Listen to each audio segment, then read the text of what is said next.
네, 오늘은 우리가 보혜사 성령님에 대해서 함께 말씀을 나누고자 합니다. 여러분, 보혜사 성령님, 보혜사 많이 들어보셨죠? 근데 이 보혜사라는 단어가 원래 원어적으로 보게 되면 곁에서 부르다 이런 뜻입니다. 그러니까 곁에 와서 변호해주고 도와주고 위로하고 상담하고 협조하는 사람을 얘기하는 겁니다. 그래서 이 보혜사를 다른 말로 하면 변호사, 돕는 자, 위로자, 상담자, 협조자, 중재자, 대언자 이렇게까지 얘기합니다. 더 쉽게 말하면은 도움을 베풀도록 옆에 곁에 온 사람을 얘기하는 겁니다. 근데 우리 성령님을 이렇게 보혜사로 표현하고 있다는 거죠. 한문으로 보혜사를 우리가 번역을 했는데 이 한자어를 자세히 보게 되면 보자는 지킨다는 뜻이잖아요. 지킬 보자, 보호할 보자거든요. 해자는 은혜 해자 또는 혜택할 해자, 돕는 해자거든요. 이게 사자는 스승사자잖아요. 그러니까 이 말을 그대로 풀면은 사실 두 가지로 풀 수 있는데, 하나는 은혜로 보호하는 스승 또는 은혜를 보호해주는 스승, 이렇게 볼 수 있어요. 은혜로 보호한다라는 말은 무슨 말이겠습니까? 예수께서 그리스도이심을 은혜로 알게 해준다는 뜻이죠. 반면에 또 은혜를 보호한다는 말은 무슨 말이냐면 예수께서 그리스도이심을 믿는 우리의 신앙이 계속 견고하게 지속되고 성숙해 나갈 수 있도록 도와주시는 분이다, 이런 의미를 가지고 있다라고 보면 되겠습니다. 근데 특별히 요한복음에 이 보혜사라는 말이 나오거든요. 요한복음에만 나와요. 왜 요한복음에만 나올까 생각해 보면 이 요한복음이 기록된 것이 90년에서 100년경이라 그래요. 그러면 그 전에는 이제 우리가 알고 있는 사도들은 거의 다 돌아가셨고 요한만 남은 거죠. 그러니까 다 순교하고 돌아가셨어요. 요한만 남았는데 1세기경에 그 교회 상황이 어땠느냐면은 바깥으로부터는 로마의 박해가 심각하게 대두되었고 또 안에서는 이단의 위협이 너무나 심한 거였죠.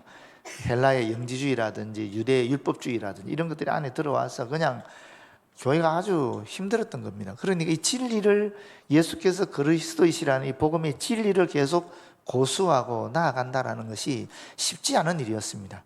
그런데 사도 요한은 사실 예수님께서 이 땅에 계실 때 보혜사 성령을 보내주겠다는 그 약속을 받은 분이잖아요. 직접 들었잖아요. 뿐만 아니라 그 약속이 오순절 성령 강림을 통해서 실현된 것을 그대로 경험하신 분이거든요. 게다가 또 예수님이 성천하시면서까지 내가 너희들에게 반드시 이 보혜사를 보내주겠다 약속하신 것을 기억하고 있기 때문에 지금 이러한 1세기 말의 교회 상황에서는 보혜사 성령님이 꼭 필요하다. 성도들이 꼭 보혜사 성령님을 받아야, 그래야 이 그 시대적 상황을 이겨나갈 수 있다라고 해서 이 요한복음에 보혜사 성령님에 대한 얘기가 그렇게 많이 강조해서 있는 것이라고 볼 수 있습니다. 그런데 여러분, 1세기 말의 그 교회적 상황이 오늘 우리와 크게 다르지는 않는 것 같아요. 굉장히 비슷한 그런 상황인 것 같아요. 외부적으로 볼까요? 거짓의 영이 창궐하고 있습니다. 우리 한국의 종교인 수를 보게 되면 이렇게 돼 있어요. 2012년을 기점에서 확 떨어지게 되는데, 그런데 2004년에 종교인 수가 57%였습니다. 그 당시에는 반 이상은 종교를 가졌다는 소리예요. 2004년에. 근데 2023년에 조사를 해보니까 36.6%라는 거예요. 아마 지금은 더 떨어졌을 거예요. 36.6%면 굉장히 20%가 떨어져 버린 거예요. 이 코로나를 경험하면서 사실 종교인 수가 격감하게 되었다라고 볼 수 있어요. 그럼 우리 개신교는 어떤가 하냐면은, 개신교가 2012년에는 무려 22.1%였어요. 엄청났죠. 그때 정말 제일 많았던가 봐요. 그런데 지금은 어떤가? 코로나 지나면서 7%가 떨어졌습니다. 지금 15%라고 얘기합니다. 많이 떨어진 거죠. 천주교는 2012년도에 10.1%였습니다. 근데 코로나 지나면서 2023년에는 5.1%로 떨어졌어요. 반이 떨어져 버린 거예요. 불교는 2004년에 26.7%였는데 2023년에는 16.3%예요. 불교도 많이 떨어졌죠. 모든 것이 다 떨어진 거예요. 근데 여러분, 놀라운 사실은 신천지 14만 4천 명을 이미 그들이 목표로 했던 14만 4천 명을 넘어서 버렸어요.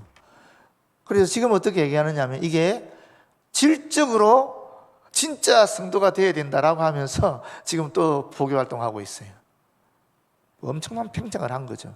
김천대학교라고 있잖아요. 김천대학교, 우리 김정호 장로님 고향이 거긴데 김천대학교가 원래 일반 대학이었는데 이것을 박옥수 계통의 구원파가 이번에 사버렸어요. 이제 거기서 신학과를 만들고 그 지도자를 양성할 겁니다. 이사들이 반이 들어가 버렸으니까 완전 이단이 넘어간 거죠. 뭐 그런 게 한두 가지가 아니지 않습니까? 무속신앙인은 더해요. 2000년대 초에 이 무속신앙인들이 무속에 종사하는 종교인을 얘기하는 겁니다. 무당이나 점치는 분들 얘기하는 거죠. 실제로 활동하는 분이 20만 명이었습니다. 그런데 2023년에 80만 명이 됐어요. 4배로 성장했습니다. 엄청난 성장이죠. 그런데 사실은 더 정확하게 말하면 100만 명일 것이라고 지금 얘기합니다. 등록하지 않은 사람들이 더 많으니까. 그런 상황입니다. 얼마 전에 파묘라는 영화가 있었죠. 그 파묘가 1000만 명을 동원했어요. 엄청나죠. 그리고 지금은 또 캐대언이라는 애니메이션이 나왔어요. 그 소니에서 만들었는데 거기 참여했던 분들이 다 우리 한국 분이에요. 감독도 음악도 전부 우리 한국 사람이 다 했어요. 그 지금 전 세계적으로 완전히 난리도 아니거든요. 근데 이 캐대언, 이 K-팝 데몬 헌터스라는 뜻인데 이게 다 한국의 전통 종교 신앙을 테마로 해서 만든 영화예요. 그러니까 여자 아이돌은 귀신을 쫓아내는 무당이고 남자 아이돌은 귀신 역할을 하는 사람들이에요. 그래서 싸우는 거예요. 이게 그 귀신 쫓아내고 무당 이야기 쉽게 말하면. 그런데 그게 지금 빌보드 차트 알죠, 그죠? 이 가요 톱10 같은 그런 미국에 거기 지금 1위 곡이 거기 여자 주인공이 불렀던 노래예요. 그리고 거기 뭐 10곡 중에 10위 안에 4곡이 들어갔다 그래요. 그 영화에서 불렀던 노래가 4곡이 들어갔다니까 엄청난 거죠. 진짜 대단한 거 아닙니까? 지금 전 세계적으로 이 캐대언이라는 것이 엄청 히트를 있는데 넷플릭스가 지금까지 만들었던 모든 영화 중에 이게 1등했어요. 지금 3억 불 수익을 얻었다 그래요. 그러면 이제 어떻게 생각하겠습니까? 한국은 다 무당들이 설치는 무속 신앙이 한국의 대표적인 종교겠구나라고 전 세계 사람들이 다 느끼는 겁니다. 아마 이걸 통해서 우리 한국인 아이들도 되게 많이 또 새롭게 또 무속에 대한 관심을 가지게 될 것 같아요. 지금 이런 시대에 우리가 살고 있는 겁니다. 이게 외부에 들어오는 위협이라고 볼 수 있는데, 그런데 또 이번에 우리 정부에서 뭘 하나 고시를 했어요. 그게 뭐냐면 종교 지도자 양성 대학 법인 지정 고시를 입법한다고 지금 행정고시를 했어요. 그래서 지금 입법되기 전에 지금 단계를 거치고 있는데 2008년에 이 종교 지도자 양성 대학 법인 지정 고시가 됐는데 거기 보면 대학이 11개고 대학원이 9개고 각종 학교가 하나 있어서 전부 21개 학교 법인이 있었어요. 다 종교 법인이죠. 그 중에서 우리 기독교, 개신교만 얘기하면 대학이 8개고 대학원이 7개고 각종 학교가 하나, 대전의 신학교 속에 각종 학교거든요. 그렇게 돼 있어요. 그런데 이번에 입법된 걸 보게 되면 어떻게 되느냐면 대학은 8개 중에 하나만 입법돼요. 입법고시가 되는데 그게 감신대입니다. 그러면 장신대라든지 총신대라든지 이건 다 없어지는 거예요. 그 다음에 대학원 대학교에서도 지금 7개 중에 뭐 하나만 남는다는 말이 있어요. 아니 7개 중에 하나도 안 남고 지금 대전신학교 하나만 남겨요. 그러면 지금 개신교 계통의 학교들이 지금 16개가 있는데 그 중에 딱 2개만 남기는 거예요. 감신대하고 대전신학교하고. 그러면 장신대, 총신대 이런 건 다 이제 종교 지도자를 양성하는 법인이 아니라는 거예요. 그렇게 되면 일반 대학처럼 취급되는 겁니다. 그럼 이사들이 다 일반 사회인이 들어가는 거죠. 그럼 신학교 그 기능을 할 수 있겠습니까? 여러분 생각해 보십시오. 아니 장신대가 우리 교단에서 가장 많은 신학 신학생들을 배출하고 목회자를 배출하는 곳이잖아요. 그런데 이걸 분류를 할 때에 기독교 교육학과는 그냥 교육학과로, 교회음악과는 그냥 음악학과로, 교육학과가 있어요. 교육학과. 그게 뭐냐면 MDB거든요. 우리 같이 3년짜리 목회자 양성하는 과정이거든요. 이 교육학과를 무역학과 이런 식으로 분류를 해버리니까 이게 종교인을 양성하는 기관이 아니게 돼버리는 거죠. 또 지금 아시잖아요. 군사정권 때도 사실 교회 압수수색 안 했거든요.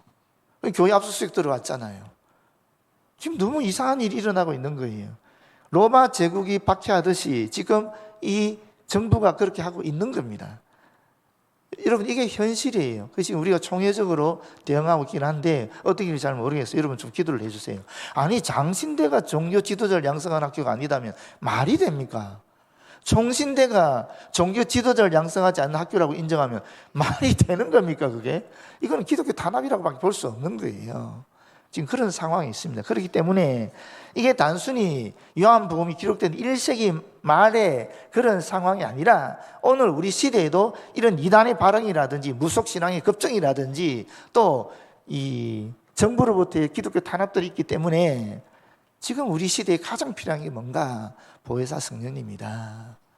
이 얘기를 하는 겁니다. 오늘 말씀 좀 보겠습니다.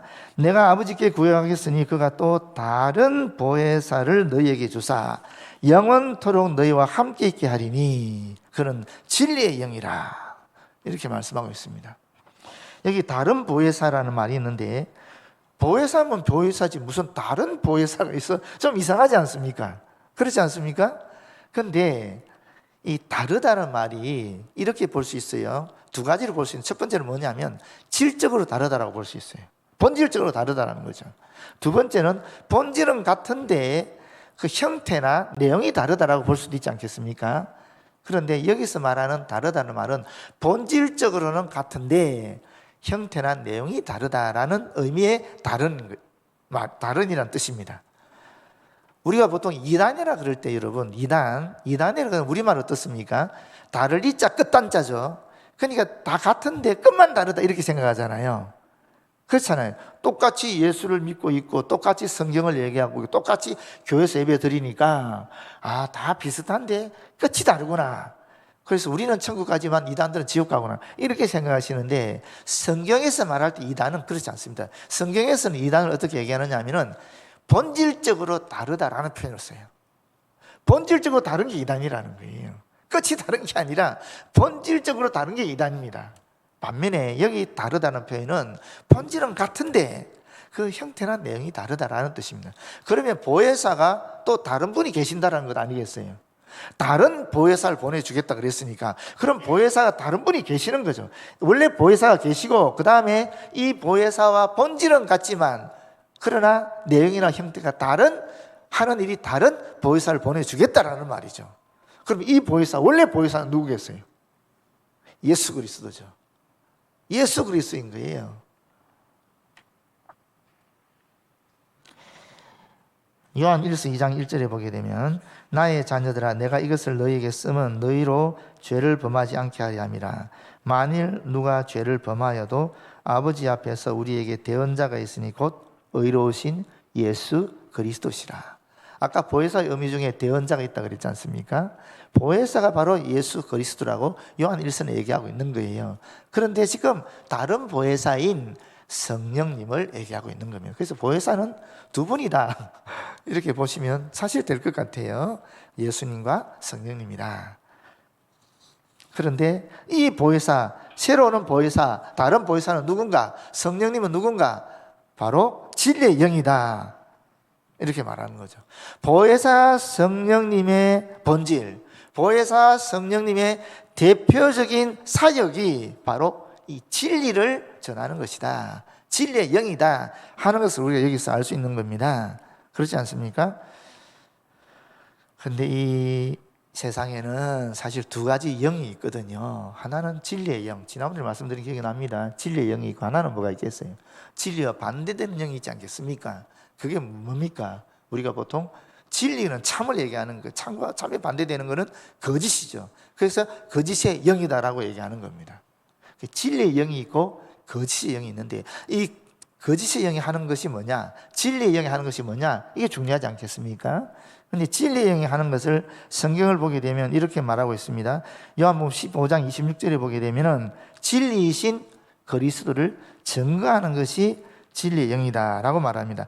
진리의 성령이 오실 때에 그가 나를 증언하실 것이요, 분명히 이야기하고 있습니다. 두 번째는 요한복음 14장 26절에 보게 되면은 그리스도께서 말씀하신 것을 생각나게 한다, 이렇게 말하고 있습니다. 내가 너에게 말한 것 모든 것을 생각나게 하리라, 보혜사가 오시면은.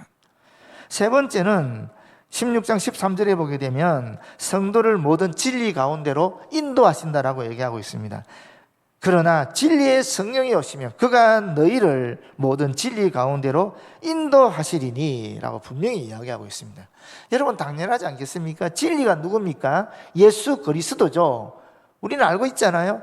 진리의 영이라면 예수 그리스도를 영접하게 하고, 예수 그리스도를 증거하게 하고, 예수 그리스도의 뜻대로 살아갈 수 있도록 이끄는 분이, 바로 인도하시는 분이 당연히 진리의 영 되지 않겠습니까? 그럼 그 반대는 뭐겠습니까? 거짓의 영은 예수께서 그리스도이심을 부인하게 하는 거죠. 예수께서 그리스도이심을 고백하는 것을 막는 거죠. 예수께서 그리스도임을 증거할 때 언제나 방해하는 세력이 바로 이 거짓의 영이라고 볼 수 있는 겁니다. 우리는 이미 성경을 통해서 알고 있지 않습니까? 이 거짓의 영, 미혹의 영, 그리고 이 악한 영이 누군지, 사탄의 영인 걸 알고 있잖아요. 창세기 3장에 분명히 드러나지 않습니까? 제가 여러 번 말씀드렸지만은 너희가 결코 죽지 아니하리라. 죽었잖아요. 먹고 죽었잖아요. 또 너희 눈이 밝아지겠다. 원래 밝았는데. 아니, 원래 밝았는데 뭘 밝아져요? 하나님을 볼 만큼 원래 눈이 밝았는데 안 밝은 것처럼 얘기하고는 너희가 이걸 먹어야 밝아진다라고 미혹하는 거죠. 거짓으로 유혹하는 겁니다. 뿐입니까? 하나님같이 될 것이다. 그때 하나님처럼 우리가 존재했어요. 아담은 영원히 죽지 않았고 하나님과 1대1로 직접 보면서 얘기하고, 어떤 사물을 보든지 간에 보는 즉시 하나님의 능력을 갖고 있어서 그 본질을 파악할 수 있을 만큼 하나님 같은 존재였다니까요. 그런데 거짓의 영은 그걸 왜곡시키는 거죠. 너희가 하나님 같이 되어 있지 않은 존재다, 그러면서 속이는 겁니다. 그래서 유혹하고 미혹하는 겁니다. 선악을 알게 하리라. 여러분, 뭘 선악을 알아요? 악만 알게 되는 거지.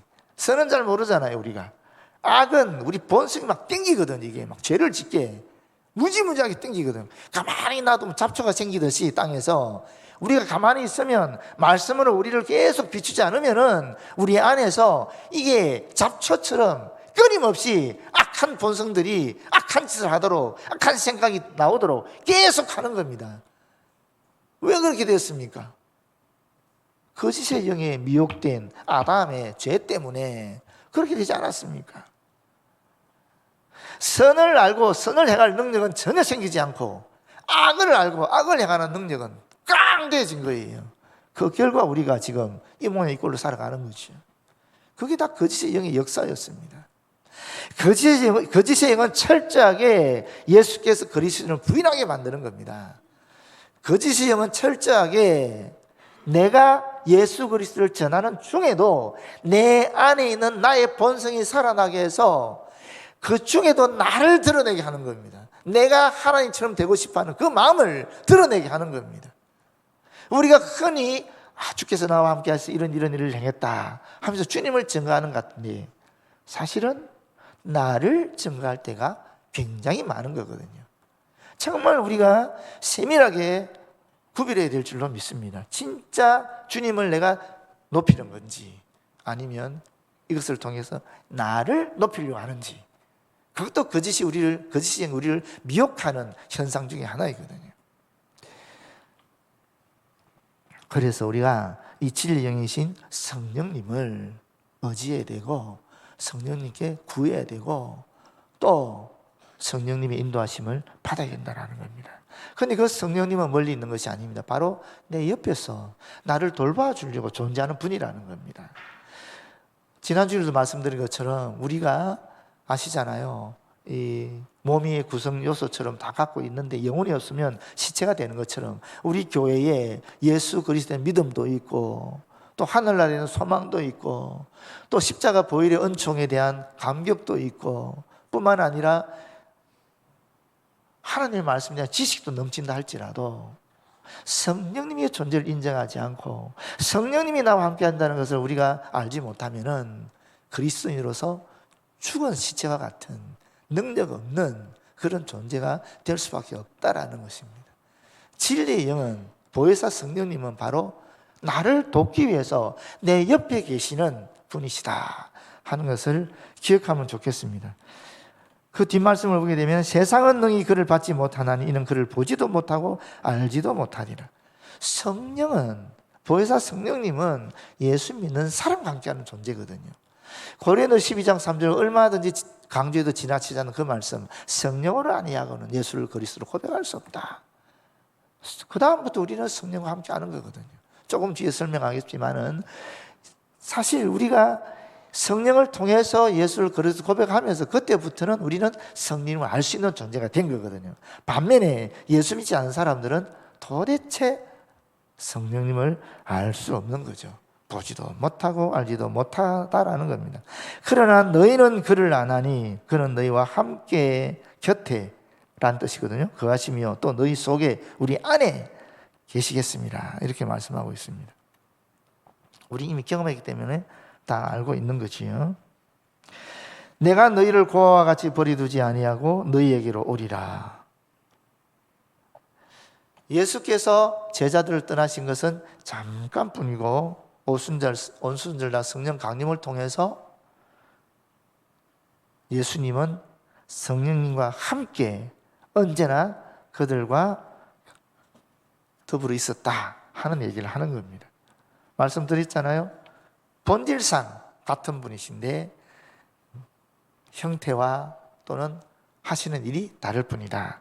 그러니까 본질적으로 눈에 보이지 아니하지만 성령님이 예수님과 본질이 같기 때문에 성령님과 함께하는 것이 곧 예수님과 함께하는 것이 된다라는 것입니다. 그러니까 우리는 예수님이 우리에게 임재했다라는 소리, 곧 하나님이 임재했다는 소리잖아요. 왜? 예수님과 성부 하나님 동일하신 분이니까. 마찬가지로 성령님이 임재했다는 소리는 곧 예수님이 우리와 함께 하신다, 하나님 우리와 함께 하신다와 같은 의미이다 하는 것을 알아차려야 될 줄로 믿습니다. 조금 있으면 세상은 다시 나를 보지 못할 것이로되 너희는 나를 보리라. 예수께서 승천하시게 되면 세상에서는 다시 육신으로 오신 그 예수님 모습을 육안으로 볼 수가 없는 거죠. 그렇지만 영혼의 눈으로, 마음의 눈으로 얼마든지 성령님을 통해서 이제 예수님을 볼 수 있게 된다 이 말입니다. 예수님은 하늘에 계시니까 볼 수 없잖아요. 그렇지만 본질적으로 같은 동일하신 분인 성령을 통해서 우리는 영적인 눈으로 또 마음의 눈으로 하늘에 계시는 예수님을 볼 수 있다, 이런 이야기를 하고 있는 것입니다. 사실 여러분, 베드로가 성전 미문 앞에서 구걸하고 있던 선천적인 안전병이를 향해서 나는 근과 은이 없지만 나사렛 예수 이름으로 말하노니 일어나 그러라 그랬을 때 역사가 일어났지요. 그런데 어떤 그런 담대한 마음이 어떻게 있었을까요? 그런 생각 들지 않습니까? 아니 그렇잖아요. 안전병인데. 바울도 그렇습니다. 빌립보서 4장 13절을 보면 내게 능력 주시는 자에서 내가 모든 것을 할 수 있다 그러거든요. 지가 신입니까? 지각하면 안 되죠. 아니 자기가 신이냐고. 신도 아닌데 어떻게 모든 것을 할 수 있다 이렇게 얘기하냐고요. 말이 안 되지 않습니까? 도대체 그런 담대함이 어디서 왔냐는 거예요. 그럼 바로 성령님이 나와 함께하고 한다, 성령님 나와 함께 하신다, 그것 때문에 그런 게 나오는 거거든요. 그러니까 우리도 사실 베드로나 바울처럼 담대하게 선포해야 될 줄로 믿습니다. 아픈 사람들이 있으면 내가 하는 겁니까? 하나님 하시는 건데, 성령님 나와 함께 하시는데 성령님 믿고 함께 하시는 걸 의지하면서 예수 그리스도 이름으로 선포하는 겁니다. 나사렛 예수 이름으로 질병이 치유될지어다 기도하고 선포하는 겁니다. 우리의 지식과 능력이 아니잖아요. 하나님 말씀 그대로 있으니까 여러분 스스로 해보십시오. 또 여러분 주변에 있는 분들한테 얘기해 보십시오. 하나님 능력이 반드시 일어납니다. 우리가 못 믿어서 그런 거지, 안 해서 그런 거지. 제가 늘 얘기하잖아요. 아니 무슨 뭐 이성을 초월하는 그런 것을 기획하고 뭐 해야 뭐 하나님께서 이성을 초월한 기적을 베푸시지, 이성을 초월하지 않는 이성 안에 갇혀 있는 그런 것만 늘 계획하고 행동하니까 하나님께서 기적을 베풀 기회가 없잖아요. 베풀고 싶어도 못 베푸는 거예요. 왜? 다 이성 안에 있으니까. 기적이라는 것이 이성을 넘어서는 건데 늘 이성 안에서만 생각하고 판단하고 행동하니까 하나님이 기적을 베풀 기회가 없는 거예요. 그런데 말씀을 통해서 보게 되면 수없는 기적들이 일어나는데 왜 일어나는가? 성령님 의지해서 말씀을 믿고 선포하고 나가니까 기적이 일어나는 거거든요. 해보십시오. 저도 합니다. 이제는 담대하게 선포합니다. 그전에는 좀 쫄려서 잘 안 했는데 이제는 담대하게 합니다. 그런 역사가 있더라고요, 보니까. 이는 내가 살아있고 너희도 살아있겠음이라. 그날에는 내가 아버지 안에 너희가 내 안에 내가 너희 안에 있는 것을 너희가 알리라. 그날은 오순절 성령 강림 사건을 얘기하는 것이고 더 장기적으로 보게 되면은 사실 주님이 오시는 종말을 얘기하는 것이죠. 그런데 여기 보십시오. 내가 아버지 안에 너희가 내 안에 내가 너희 안에, 무슨 말입니까 이게? 분명히 예수님은 하나님과 일체세요. 그렇지 않습니까? 나는 아버지는, 아버지는 내 안에, 하나님과 본질 같으신 분이니까 일체시죠. 그런데 또 너희가 내 안에는 뭐 예수님과 제자들 간의 일체가 돼 있다라는 거예요. 그렇지 않습니까? 또 내가 너희 안에, 예수님과 제자가 하나가 돼 있다라는 거예요. 어떻게 해서 그렇게 되는 겁니까? 그게 성령의 역사하심으로 된다라는 거예요. 우리가 신비주의하고 기독교 신앙을 분류할 때 그렇게 얘기합니다. 신비주의는 뭐냐면 하나님과 1대1로 만나는 거예요. 그리고는 내가 하나님처럼 되는 겁니다. 아니, 하나님처럼 하나님과 같아져 버리는 거예요. 불교 같은 경우 그렇게 얘기하지 않습니까? 불교가 석가의 가르침을 통해서 해탈을 하게 되면은 불교라는 그 불성이 있거든요. 거대한 신성이 있어요. 그 신성 안에 나는 사라지고 나는 그 신성, 불성 안에 그냥 들어가 버리는 거예요. 나라는 존재 자체가 없어지는 거예요. 그게 무고 공이라는 말이에요. 나라는 자는 사라지고 완전히 이 신비한 거대한 이 신성 또는 불성만 남아있는 거예요. 그게 신비주의예요. 기독교도 신비적인 요소가 있지만 신비주의는 아닙니다. 왜냐하면 기독교는 하나님이 계시고 인간이 있는데 여기 넘어설 수 없는 다리가 있는 거예요. 강이 있는 거예요. 근데 이 다리가 생기는 게 바로 예수예요. 예수 그리스도는 다리를 통해서 우리는 하나님과 일체를 느낄 수 있어요. 그런데 그 예수님이 이 다리를 놓았을 때에 우리가 어떻게 다리를 건너갈 수 있느냐? 못 내릴지도 모르는데 그 다리를 건너갈 수 있도록 격려하고 지지해 주시고 인도하시고 함께 하시는 분이 성령님이라는 거예요. 그래서 성령님을 통해서 예수 그리스도를 말미암아 우리는 하나님과 하나가 될 수 있는 관계가 되는 거죠. 그런데 그럼 우리가 다리를 건너갔어요. 그랬을 때 하나님과 내가 완전히 같은 존재가 되느냐? 같은 존재를 말하는 하나님과 내가 일치하느냐라는 거예요. 이것도 좀 표현이 이상하고, 내가 하나님이 되는가? 이렇게 보는 게 좋겠네요. 내가 하나님이 되는가? 그건 아니에요.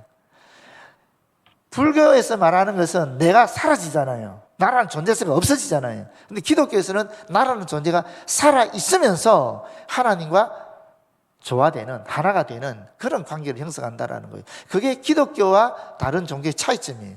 그래서 우리는 기독교는 신비주의라고 얘기하지 않습니다. 기독교는 신비적이다라는 얘기예요. 그러나 신비주의는 아니에요. 불교나 다른 이슬람이나 다 신비주의입니다. 그게 다른 차이예요. 내가 살아있다라는 거예요. 내가 존재한다라는 겁니다. 여기는 내가 존재하지 않는 거예요.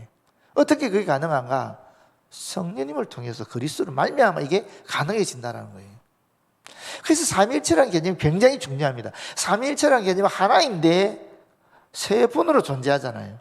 구별되지만 분리되지 않는, 그러면서도 하나님, 똑같은 개념이에요. 나와 하나님은 별개지만 그럼에도 불구하고 성령으로 예수 그리스도를 말미암아 하나가 되는 거예요. 그게 기독교에서 말하는 천국의 삶이에요. 그래서 한 가지만 말씀드리고 싶어요. 뭐 지난 시간에도 말씀드린 기억이 납니다만은 그 대천덕 신부라고 아시잖아요. 예수원에 이분이 원래 할아버지가 계셨는데 이 할아버지가 R.A. 토레이라는 분이신데 이분이 엄청난 분이세요. 무디라는 분 아시죠, 여러분? 무디가 미국의 대각성 운동을 일으켰고 정말 한국에 선교사 파송할 때도 엄청난 영향을 끼쳤거든요. 이분이 선교사들이 거기서 은혜 받고 한국 오신 분 여러 분 계세요. 대표적인 인물이 마펫 선교사, 그리고 게일 선교사, 이런 분들인데, 그런데 이 무디의 성령 운동에 있어서 이 성령 운동을 체계화시킨 분이 토레이라는 분이에요. 그분이 바로 대천덕 신부 할아버지예요. 그러니까 무디 성령학원 초대의 원장으로 있으면서 이 성령론을 체계화시킨 분이죠. 근데 그 아들이 토레이 2세가 있는데 이 2세가 중국 선교사로 갔습니다. 그리고 한국 전쟁 때, 우리 6.25 때 우리나라 와가지고 고아를 돌보는 일을 하셨어요. 그 다음에 토레이 3세가 우리가 아는 대천덕 신부예요. 이분이 우리나라에 들어와서 성공의 신학교를 세우고 또 1965년에 예순을 만들었잖아요. 그러니까 사실 대천덕 신부가 가지고 있는 이 성령 이해는 3대째 내려온 성령론이라고 볼 수 있어요. 그들의 신학과 그들의 경험을 통해서 체계화한 성령론을 볼 수 있는데, 이것을 양정일 장로님이 받은 거예요. 양정일 장로님이 캐나다에서 DTS 할 때, 그때 80세가 넘은 이 토레이 대천덕 신부님이 그때 그쪽에 와서 DTS 강사를 하신 거예요. 성령론 강사. 그러면서 양정일 장로님을 만나서 그분으로부터 성령론을 배운 거거든요. 그런데 그때 이런 말씀을 했다라고 얘기해요. 한국 교인들은 성령 충분과 성령 충만을 알아야 합니다. 이런 얘기를 했다라는 거예요. 무슨 얘기냐면 성령 충분은 예수 그리스도로 충분하다라는 거예요. 예수 그리스도를 믿는 거로 충분하다라는 거예요. 그런데 그 예수 그리스도를 믿는 것은 어떻게 옵니까? 성령으로 오는 거잖아요. 그 성령으로 말미암아 예수를 그리스도를 고백하는 거로 충분한 것이 바로 우리가 흔히 말하는 성령의 내주예요. 더 쉽게 말하면 칭의라고 볼 수 있습니다. 그 사건 통해서 우리는 예수님은 나의 구주를 고백하는 것이니까. 그러면 성령 충만은 뭐냐면 우리가 예수를 그리스도 고백하는 말미암아 하나님의 자녀가 되는 권세를 얻었잖아요. 이 권세를 계속 유지하고 또 하나님의 아들 딸들에게 허락한 사명을 수행하기 위해서는 능력이 있어야 되는 거예요. 그 능력을 위해서는 성령의 충만함을 받아야 되는 거예요. 그렇기 때문에 성령 충만은 우리가 이 땅에서 주의 자녀로 살아갈 때에 주신 사명 감당하기 위한 능력을 받기 위해서 꼭 필요한 것이 성령 충만이라는 겁니다. 그래서 우리가 성령 충분은 계속 기도할 필요가 없어요. 이미 우리 안에 내주하시기 때문에 이 내주하신 성령께서 일상의 말씀을 배우고 또 듣고 또 우리가 기도하는 가운데 실천하는 가운데 자연스럽게 우리 내적인 인격이 변화되는 겁니다. 그래서 성령의 9가지 열매를 맺게 되는 겁니다. 반면에 성령 충만을 받게 되면 우리가 성령의 능력, 성령의 은사들을 얻는 거죠. 성령의 은사를 얻어서 이 땅에서 주님의 복음을 증거하든지 또는 내가 예수 그리스도 장성함을 충만하게 하는데 그런 능력을 받아서 가게 된다는 겁니다. 그러니까 성령 충만을 위해서는 우리가 날마다 기도해야 되는 겁니다. 왜? 충만이라는 것은 항상 약발이 떨어지게 돼 있으니까, 일을 하다 보면 빠지게 돼 있으니까, 그럴 때마다 다시 약화되면 다시 충만을 받아야 되고 또 열심히 일하고 또 떨어지면 또 기도해서 충만해서 또 하고 이렇게 가야 되기 때문에 성령 충만을 위해서는 계속 우리가 끊임없이 기도해야 된다는 겁니다. 그래서 여러분, 우리가 성령의 내주와 이 성령의 충만함을 잘 이해하시고, 보혜사 성령께서 예수께서 보내주셨습니다. 보혜사 성령님을.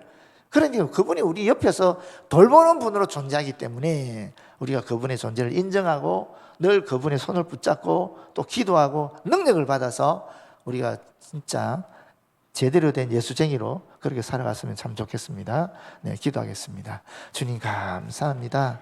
주님 주신 말씀 함께 나누사오니 주께서 역사해 주셔서 꼭 필요한 영적 깨달음이 우리 머릿속에, 우리 심령 속에 살아나게 하시고 필요할 때마다 또 나타날 수 있도록 인도하여 주시옵소서. 예수님 이름으로 기도드립니다. 아멘.